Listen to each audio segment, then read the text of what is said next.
আমি সুৰেন্দ্ৰাছ কলেজত আজি অনুষ্ঠিত কৰিছিলোঁ আমাৰ ইয়াৰ উদ্দেশ্যই আছিল এৱাৰনেছ আৰু সেন্সিটাইজেশ্যন গতিকে সকলোকে যাতে আমি এৱাৰ কৰি সজাগ কৰিব পাৰোঁ ইয়াৰ মানে কি মানে বেয়া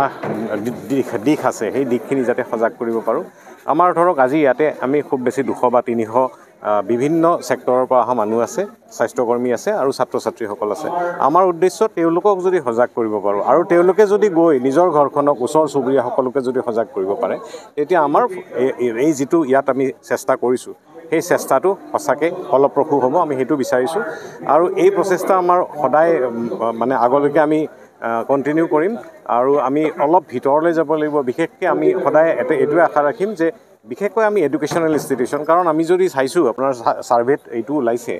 যে টিন এজৰ মাজত মানে টিন এজাৰ যিখিনি ধৰক 13 বছৰৰ পৰা 18-19 বছৰ পৰ্যন্ত এই ল'ৰা ছোৱালীখিনিৰ মাজত আজিকালি বিশেষকৈ ধঁপাত সেৱন বা ড্ৰাগছ লোৱাৰ এই প্ৰৱণতাটো যথেষ্ট বেছি গতিকে ইয়াক আচলতে বেছি মেইনলি সজাগতা যিমানে আমি সজাগ কৰিব পাৰিম আজি আপুনি দেখিছে অলপ আগতে আমাৰ বি বৰুৱা কেঞ্চাৰ ইনষ্টিটিউটৰ যিগৰাকী হেড এণ্ড নেক চাৰ্জন অনকলজিষ্ট তেখেত ডক্টৰ অশোক কুমাৰ দাস তেখেতে বৰ ধুনীয়াকৈ এটা প্ৰেজেণ্টেশ্যন কৰি বুজালে আৰু এইটোৱে যিকোনো ধৰণৰ মানুহকে সজাগ কৰিবলৈ সক্ষম হ'ব গতিকে এনেকুৱা ধৰণৰ কাৰ্যসূচী আচলতে আমি বিস্তৃতভাৱে ল'ব লাগে আজি সুৰেন্দ্ৰাছ কলেজত কৰিছোঁ কাইলৈ যদি আমি আৰু বেলেগ শিক্ষানুষ্ঠানত কৰিব পাৰোঁ তেতিয়াহ'লে মই ভাবোঁ আমি বহু দূৰ আগুৱাই যাব পাৰিম